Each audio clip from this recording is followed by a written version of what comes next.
Excuse me while I take a sip out of my Colorado. Oh Lord, we're coming in that way. That's how we're coming in. That's how we're coming. This is called things that make you say And there have been the number one thing that has been making me go all college football season is all these bandwagoners. We have so many bandwagoners. All four of the tires are flat. There's so many people on there. They done somebody took a spare tire out to make room for themselves on the bandwagon. I'm like, excuse me, I need to wet my whistle. Well, it's one thing that no one can ever call you, and that's a bandwagon CEO. You are a buff through and through. I do not know a person who bleeds more CU than you. So yeah. She's gonna hang up on me. If she could, she would hang up on me in this morning at this very moment, because the thing that made me say this week, I said, oh, buff is short for buffalo. You know I can remove you from the production powers. So today is about there are a lot of things that are going on in our country, from politics to sports to escaped prisoners to changes in leadership and layoffs, and there's tons of stuff going on. And so September, I don't know if you all know this, because there's a month and a day for everything, but September, there's a week within September, don't ask me to know the exact date, but that talks about pay equity. And so tying this back to three women that work in the corporate world, definitely something, just knowing you all and knowing how we roll. I thought this would be a good topic for the three of us to talk about. It's bubbling up again, particularly with affirmative action, what happened, I guess, a couple of months ago.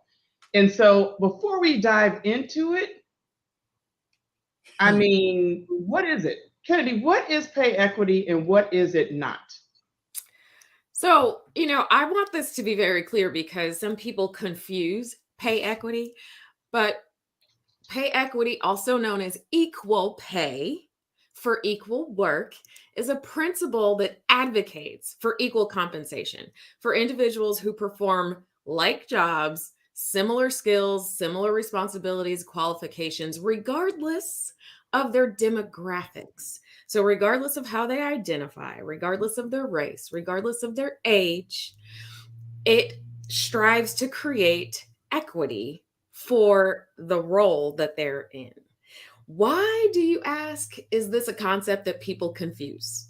I think early on people confused this with affirmative action, because they believed that that's what affirmative action was supposed to do. And the problem we have here is that this has nothing to do with affirmative action. I think, if anything, they are complementary to each other. And then if you are really struggling with understanding how they're not connected, just think about the fact that we've had affirmative action for a very long time. And we still have a pay equity issue. We also had legislation that was passed in 1963, y'all. But we still have a pay equity issue. So for me, if you've been putting these laws in place, there's something else missing. And the missing piece is what makes me go, Well, and my to what you just said, I mean, you said 1963. Some of us were not born in 1963. All of us So on this one. I meant some of us in our collective hemisphere were not born in 1963. So thinking about that, but that's a fight that we're still fighting today. That's an issue that is still on the plate. We're still saying it's going to take 165 years to get to pay equity. Hmm. Now, I will say that not everything can be resolved by legislation. Not everything can be resolved by corporations who contribute greatly to the inequity that we see. We do have a role that we play in getting us there. And so we can decide to be more active in the role that we play and shorten that 100 years that they're predicting. Or we can let the 100 years pass by and our daughters, and their daughters will be affected by it. So I feel like it's women like us, the three of us, who say, not on my watch. And what are we going to do about it so that we don't take 100 years to fix something that should have already been fixed? That part. I'm going to say throughout this whole episode because it's on my heart. Just thought I'd let you know that. Well, y'all know me. Like I never bring a problem without thinking about what is the solution, right? Like how can we solve it? I get We're that. not there yet. Okay, we're gonna get there. See, I want to go to. I want to. We're not there yet. We're not there yet, young lady. Because there's also, I think there's from a legislation standpoint, and to your point, not everything can be solved through that, right? There's also this notion, I wonder, because the other part of this curiosity around whom is pay equity, and does imposter syndrome, is it kind of a circular problem that we women might, please don't hear blaming the victim. First of all, ain't no victims, but this circular thing where, well, I don't have the qualifications of Joe Smith because I bore children and I raised children and I did this and I took a step back from my LinkedIn career, my resume career, and did something different. And so maybe I don't think that I am worth that same dollar. Does that have any play in that, EJ Marie? Oh, I was gonna say, are you asking me? Because I'm about to decide to answer that question, but I'm gonna let Gigi take that one. Go ahead, Gigi. What say you? I think 100% yes. I think all of the pieces are interconnected. Mm-hmm. Stop all that smirking. I think all of those things, I was looking at that other girl. I think all of the pieces are interconnected, quite frankly, because it's a cycle. I think people are trained, they're enculturated, they're indoctrinated to believe a certain belief, especially women as they're climbing the corporate ladder, that you have to fight harder, you have to do more, you have to be 75 steps ahead, you have to, and then layer on any of those other, cross sections of race, of sexual orientation, of all of those things. You just feel like the fight has to be more. And so when you end up in a space where it's, do I demand what is due to, well, is that going to make me feel and sound entitled? Well, maybe I'm not worth what it is that they're asking.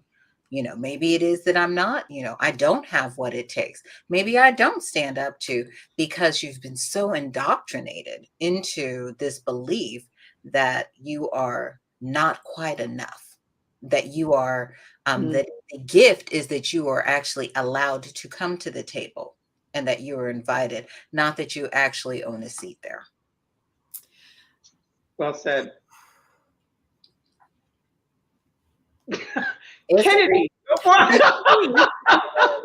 You're about to explode. I am going to explode because this is something that is so near and dear to my heart, because my whole life is about seeing women step into their greatness, into the fullness of what God created them to be, right?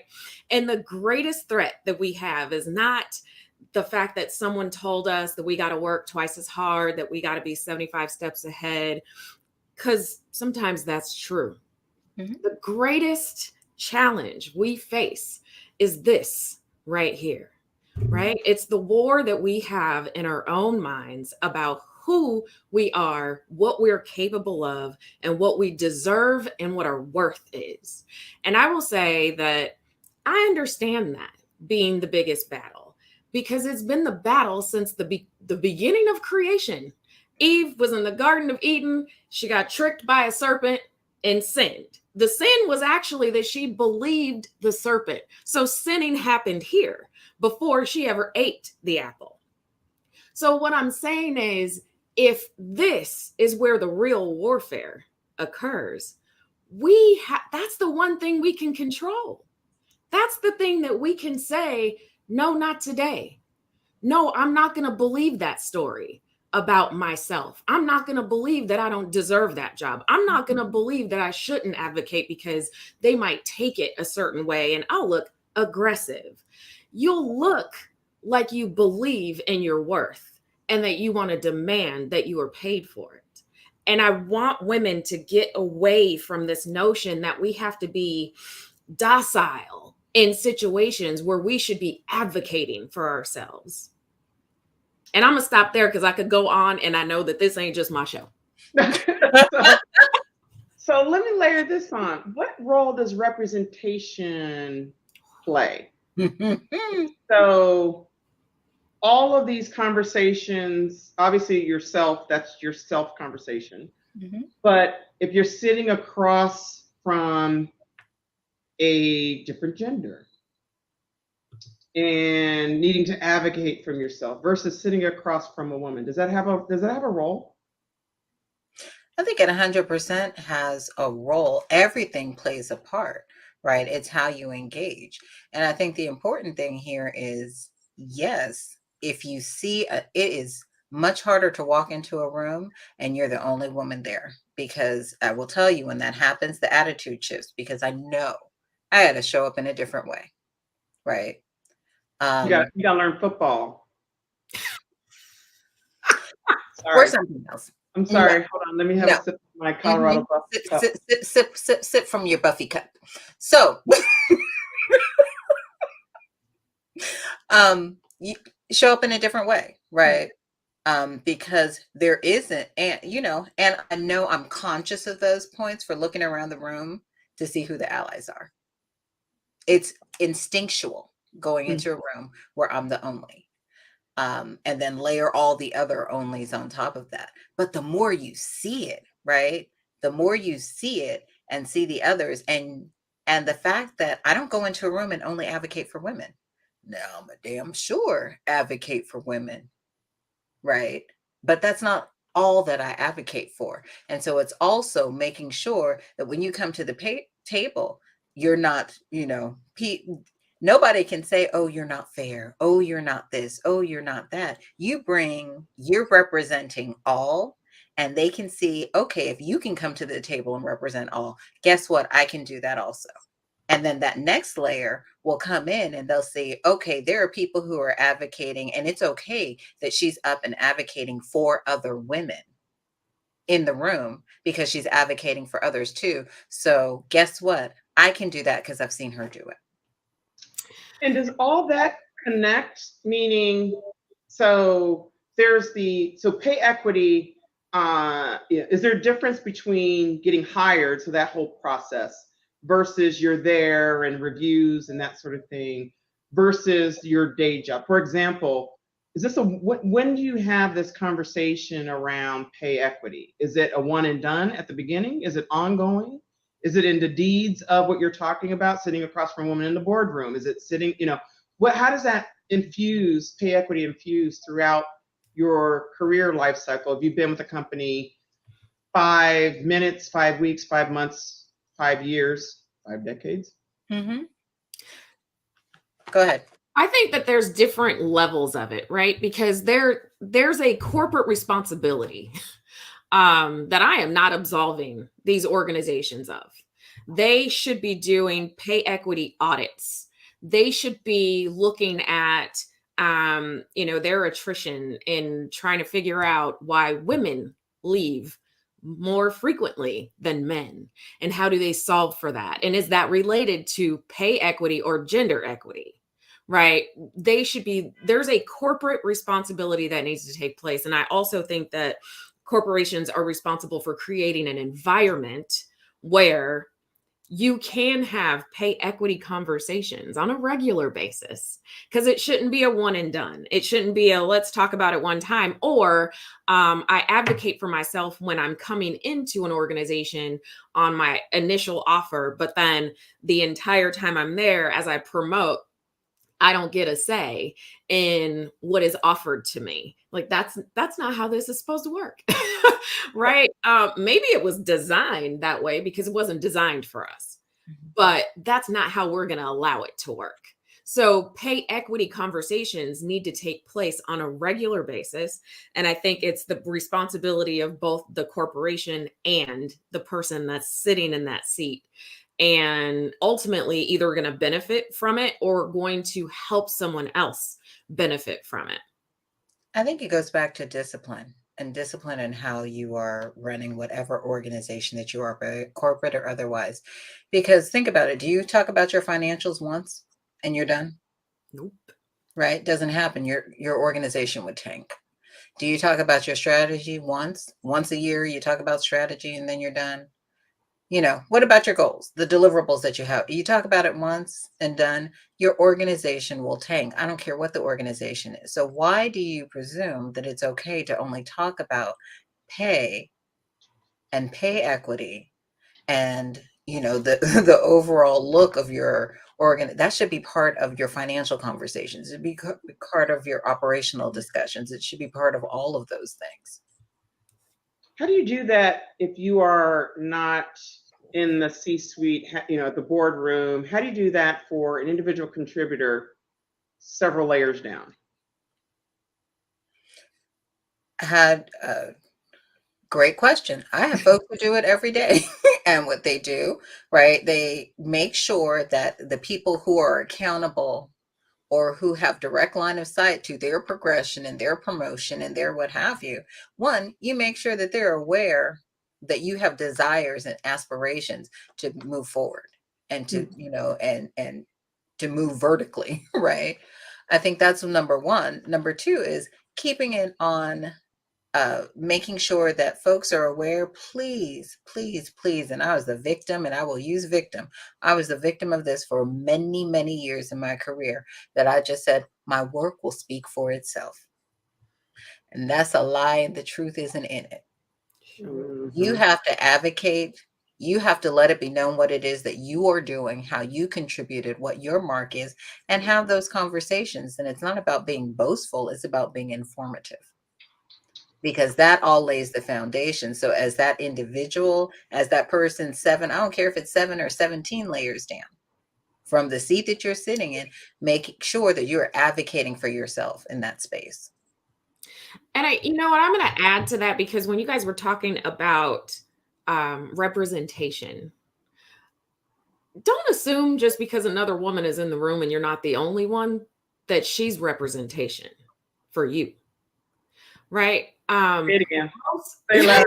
People in the Right, back. people in the back. Mhm. Let's not make any assumptions, because let me tell you, some of the most harmful things I've heard to an environment and culture within a corporate setting have come from a woman, and has blocked the advancement of other women. So when you walk into a room simply because there's another woman there doesn't actually mean representation exists. You should be looking for like-minded people, and that can come in any form, any gender, 100%. right? Um, 100%. and that is the representation that really matters. Mhm. I will pile on to that, because there's a I won't name the conference, but it's a conference that's attended predominantly healthcare, African American. It's the largest convening in healthcare. I'm not going to name the name. And it's one of these things where there's people from the pulpit, from the stage, are spouting great messages, but it's more like of a rally than a place of action and things to do. And to your point, there are folks that will be in that room that aren't, we're talking diversity, their team won't pass the test. And to me, I think that's great. But until last time I checked in this beautiful country that we're in, women aren't at the top of the controlling the resources. The last time I looked, white men are.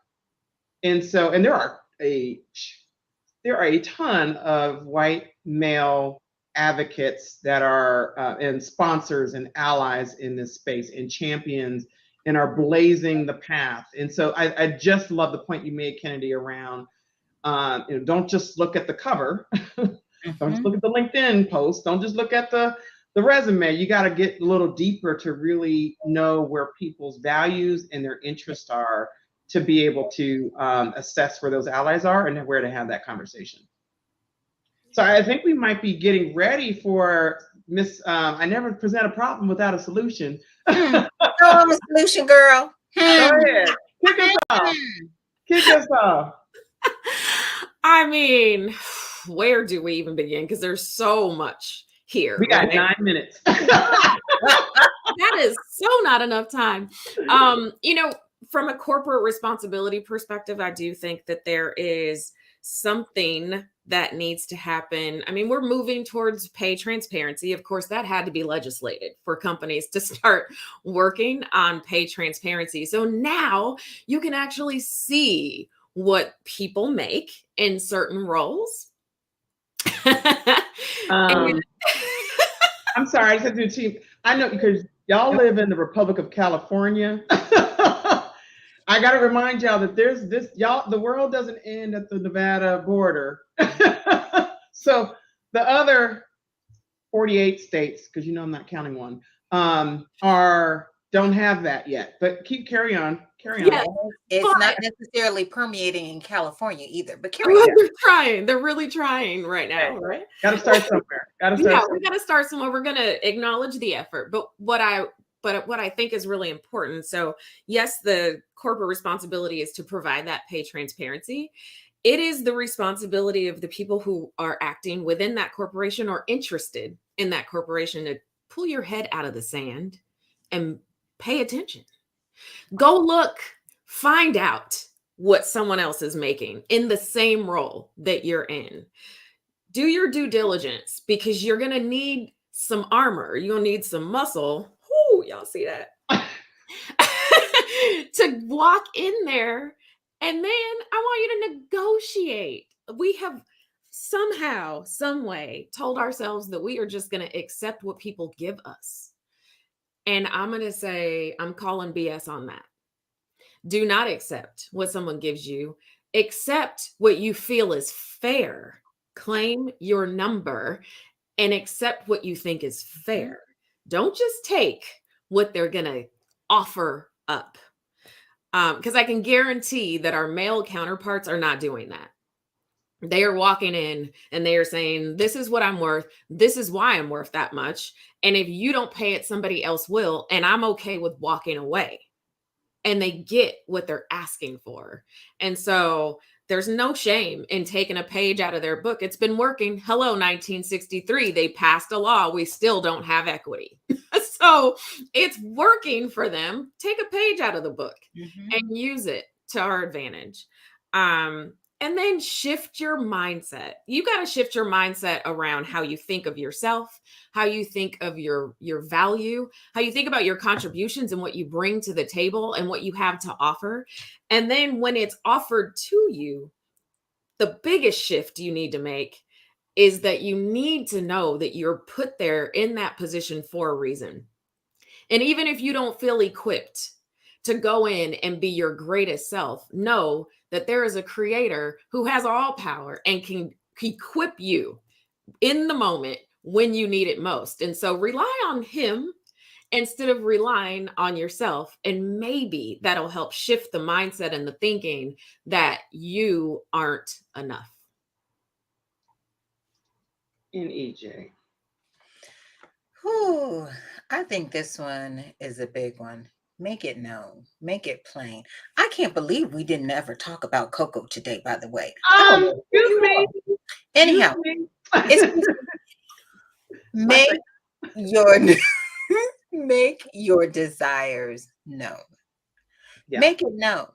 Claim it. Claim what is yours. Be explicit. Do and be actionable about it. Don't hide behind the mask. Don't hide behind the fear. Don't hide behind the woulda, shoulda, coulda. I'm not enough. That enough word, blow it out of your dictionary, blow it out of your vocabulary. Because what's the worst that can happen? They'll say no. You're in a no less situation than you are right now. And it also gives you ammunition to actually understand where you stand. So make it known, make it plain, put it out there. And one person is not your savior. Make sure that when you make your desires known, you're not making them known to just one. Awesome. And I know you try to encroach. I'm the sports anchor. You did not know that?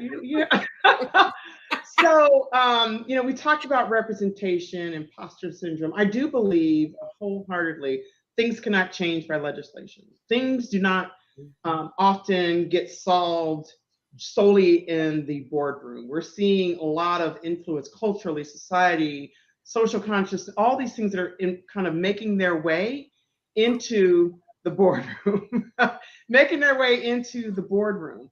And all I know is when I was watching Miss Coco Golf, and so these are her shoes, by the way. Coco Golf. I'm so glad I got them because they are sold out. I will sell them to you for several $1,000,000. She and it's things like that. It is, the story, if you don't, of Serena and Venus Williams and growing up in the hood and not having access to things. And it is showing up in places that are unexpected. And so breaking out of those traditional women, men roles where we know that exists already, and do that loudly, do that proudly. And for me, near and dear to my heart, because y'all know I love sports. The girls, I'm the adopted team mom for our dear friend Lonnie's school. He just became head coach at a school here in DC. And he's been a head coach for girls for years. And what grossed me out is that all funds that he brings a name draw. He's local here. He played NBA, and any funds that he raised, 60% goes to the school for other stuff, and the girls get 40%. And yet the girls have to figure out how to get to a game. The boys don't. So I believe all of those, and these are girls going back to the imposter syndrome. They know this. They see this. And it plays out from the time they're on the court and when they're in the boardroom. Absolutely. And so the court being basketball court or the Coco court, making sure that we can do whatever we can to support girls sports. DM me if you want to contribute to Eastern High School girls basketball, because he's putting together a great team. He does that. But wherever you are, support girls sports, because it does start at those early ages, even younger than that. The stuff that you're doing, Kennedy, with a lot of things you're doing in the community, same EJ, it starts early, but little things that we can do to help make that a little easier for our girls. I'm about that life. Yeah. Well, and I Yeah. just have to say, the most beautiful moment for me was seeing Coco after she thanked her parents and all that love, when she thanked Billie Jean King for the fight Yeah. that she did for pay equity. There you Yeah. go. And that's Yeah. the circle. That That's was the final word. You did not look at the agenda. I'm just kidding. Kidding. I'm kidding. 100%. And what the arrows that Billie Jean King took made it possible for that equal paycheck, that $3 million that she got for winning that US Open. So excited. So, ladies, it's been a pleasure as always. I'm gonna roll that beautiful